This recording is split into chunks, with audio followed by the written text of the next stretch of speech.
Hello children, hello everyone.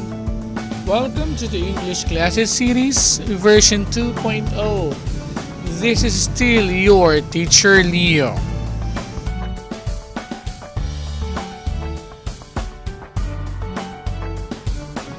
And for this video, we will be talking about the first part of the kinds of nouns, which focuses on the mass and the count nouns.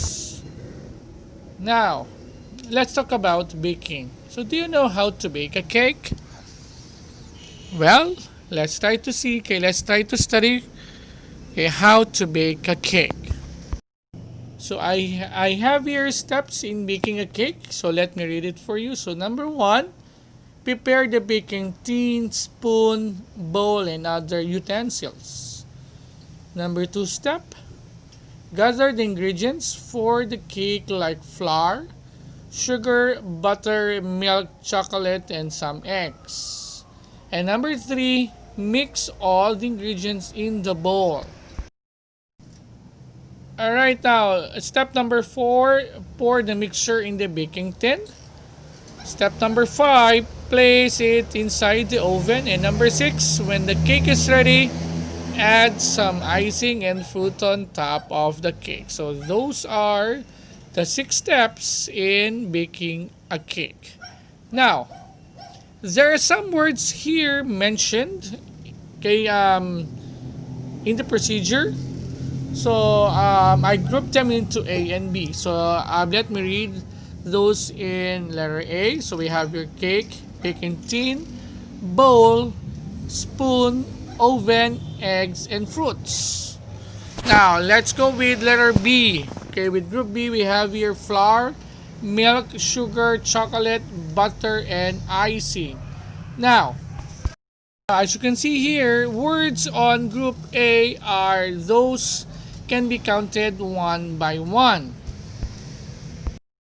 While on group B, we have here words that cannot be counted one by one. Okay, and now, group A, it actually falls on what we call the count nouns. Now, let's answer the question, what are count nouns? Alright, so count nouns are nouns that can be counted one by one. So, some of the examples include eggs, spoons, fruits, plates, and glasses. So, those are what we call count nouns. Now here, how about what are mass nouns? So let's study about mass nouns. So mass nouns are nouns that cannot be counted one by one. So examples of those are flour, sugar, salt, milk, and butter. Okay, so those are what we call mass nouns. Alright, so let's look at some other examples. I want you to tell me whether the nouns are count or mass nouns. So the first word is bowls. So is bowls mass or count nouns? Of course, that is considered as a count noun because we can count bowls one by one. Now let's look at the next word. The next word is vinegar.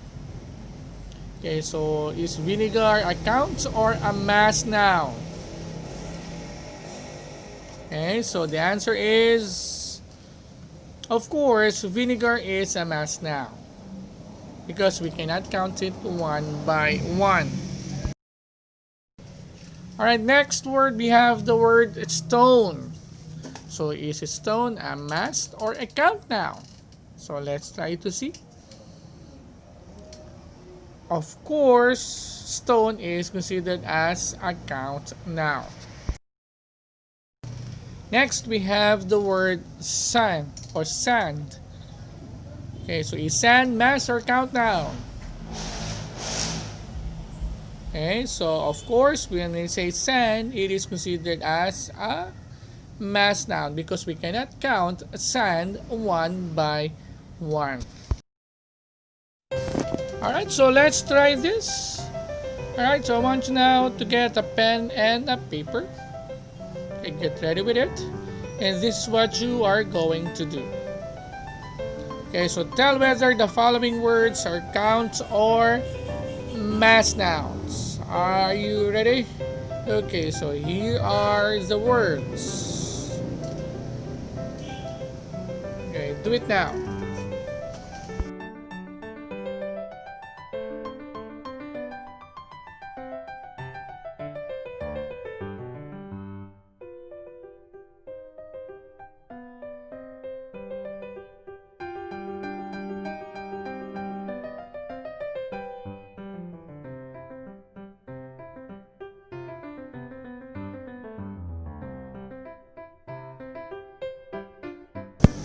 Alright, so time is up.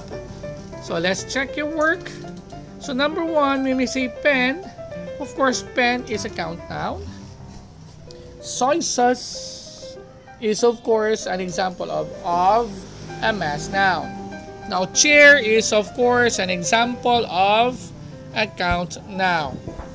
Book is also a count noun, and alcohol is also a mass noun. Alright, so I hope you got all 5 correctly. Okay, so virtual clap everybody, virtual clap.